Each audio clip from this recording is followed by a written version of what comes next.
We're hearing from the Benton County prosecutor after a woman is now facing negligent homicide charges nearly a year after a deadly head-on crash. That crash happened near Centerton. 5 News reporter Laura Castleman joining us now. And Laura, you've been also on contact with the victim's family tonight. That's right, Darren. That victim was 57-year-old Edward Geaton. His family tells me that he never met a stranger and lit up every room he walked into. They also say that they have questions about how this case was handled from the beginning. I sat down with the county prosecutor to see what took so long. I get the delay is frustrating to a family, especially in this set of circumstance. Edward Geaton's family shared these photos and memories of a man they say was a dedicated husband and father.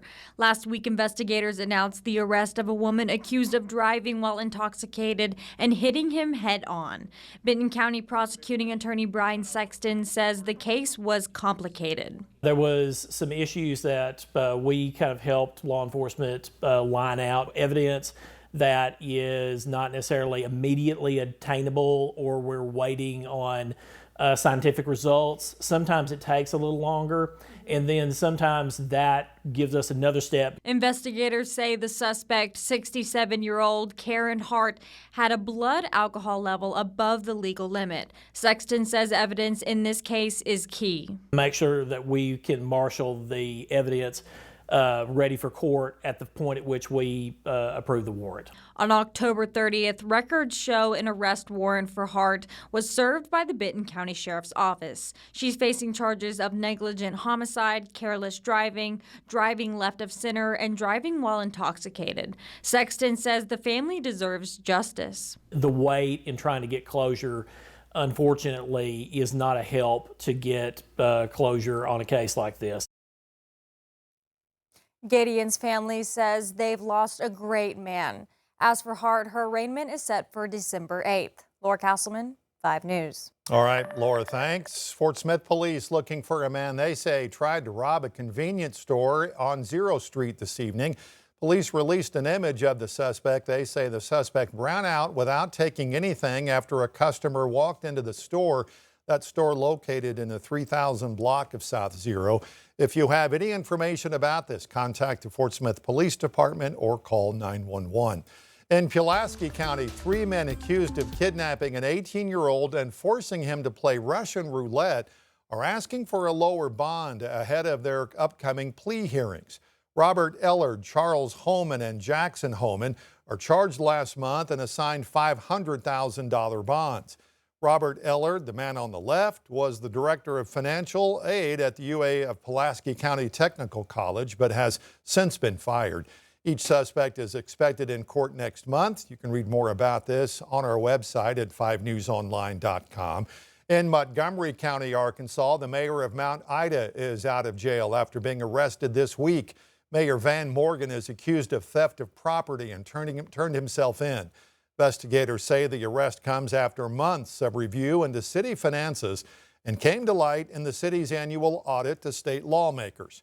During last month's hearing, Morgan said he had been getting advances on his salary worth more than $94,000. He said the advances had stopped and had a plan to pay it back. He is free on bond while the investigation continues. Meanwhile, Tawnytown's mayor avoiding a censure resolution at last night's city council meeting. Members of the council pushed a resolution amid questions of the mayor's taxpayers' use of money, plus a list of alleged rule violations. Last month, a Washington County judge ruled Mayor Angela Russell illegally misused more than $15,000 in public funds to pay a lawyer who was representing her. The censure would have served as a public reprimand for the mayor and would have set expectations for corrective action. Council voted 3-2. The resolution failed. You can read why the council voted that way on our website, 5newsonline.com. State Department of Education has released new grade reports for school districts across Arkansas. This all comes with the release of a new website that makes it easier to see how your child's district is performing. 7 districts from our viewing area got an A, 13 got a B, and only 1 district received a grade lower than a C. The grades are based off how districts did on state testing, how districts improved on past scores, and how ready the district prepares students for graduation plus post-secondary options. If you want to see how your local district did, you can visit the link there at the bottom of your screen. A $6 million robotics and automation lab at UA Fort Smith is now open, and it just so happens to be the only one of its kind in the state. Tonight, we take you inside the lab and find out how this will make a huge difference when it comes to students learning this new technology.